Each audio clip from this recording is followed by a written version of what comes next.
Hi, my name is Bob and welcome to the homestead, y'all.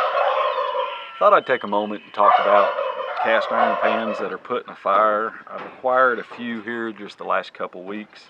I knew when I purchased these that they had been put in a fire and they're almost ruined.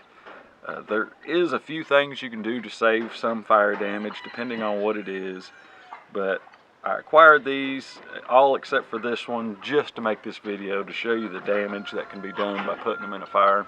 This little pan here was completely black. It had all kinds of crud all over it, and after I got it out of the lye bath, you can see the pinks on it, and I'll bring the camera closer and show you. But then I realized that it had been put in a fire. So what I'll do is I'll bring the camera closer and we'll talk a little bit about why you shouldn't put your cast iron pans in a fire. We'll start with this one. This is a beautiful Griswold. You can see there's a crack all the way down this side. You can tell by the red color of it and by the seasoning. It kind of flakes. It's hard. Let me flip it over to this side and you can see this. Like I said, it's a number 9 Griswold and griddle, and with the 2 heat rings, and there's a crack all the way down through here. You can tell this has been in a fire because of the reddish color. It's not regular rust color. And you can see it's got almost a pink tint to it. It didn't get real hot, but it still got hot enough that it cracked the skillet. So that's one example of why you shouldn't put them in a fire. It's going to crack them. It can warp them. Now, I do know people that know what they're doing. Years ago, old timers, they would put them in a fire to clean them off about once a year or so. And they knew how hot to get the fire. They knew how long to leave the pan in the fire. They paid attention to it, and they were able to clean them safely. But this is just a prime example. It's a beautiful piece of Americana that is gone now. All it is, I am going to put it in the E-tank, clean it up, and it'll be a wall hanger, because it's basically useless. It's a little bit warped. I don't know if you can tell on camera that it got warped. So that's one example. Let's move over here to these other ones. Okay, here's 3 more examples. This is a 3-notch Lodge, a number 3 pan. You can see the pink and purples. This pan was really hot. It got so hot. You can see the pinks all the way around it. There's some bare metal there and some bare metal there after getting it out of the lye tank, cleaning it up. I might be able to chip some of this other stuff off of it and maybe save this pan. I kind of doubt it, because you can tell by the pink color it got extremely hot. This little pan did. It's pitted real bad. Usually your pitting's from heavy rust, and you can clean that up in an E-tank and still get it to season well.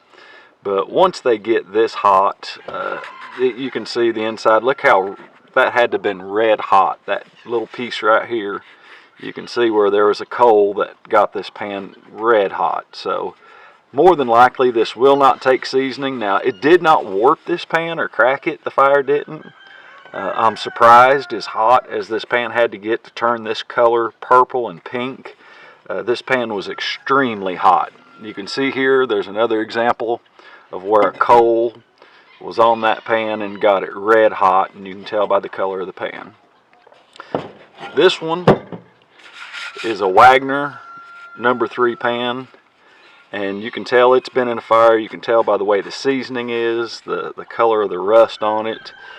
This one didn't warp that way, but if you look at it this way, it did warp. I don't know if you can tell, the pan is warped across the top. Another beautiful little pan. And then the last one is a Griswold, and you can tell by the color of it, it's been in a fire. This is a number 5 Griswold, and it warped this pan. You can see it's a spinner. So the whole bottom of this pan was warped from a fire. So that's just another reason you should never put a cast iron pan in a fire. You can tell by the color and the baked on seasoning all the way around this. You can tell that was seasoning that's baked on that didn't come off. It's just flaking off, even just rubbing my glove on it. So this is another prime example. You can tell by the reds and the pinks on the inside that it was put in a fire and got extremely hot. But this is a beautiful little number 5 that's probably ruined. Like I said, it's a spinner. I'm going to go ahead and put it in the E-tank and try to season it. But usually after pans get this hot, you can't even season them. Like this little pan here will probably never season again. That's why there was so much baked on and crud that was on it before I put it in the light tank, is because it won't season well and it won't stay non-stick. Everything you cook in it'll just keep sticking to the pan and sticking to the pan. So there's 4 examples of why you should not put them in a fire. If you have any questions or comments, or if you figured out a way to season a pan that's been in a fire, please leave it below so I can learn from you. And if not, thank you and thanks for watching.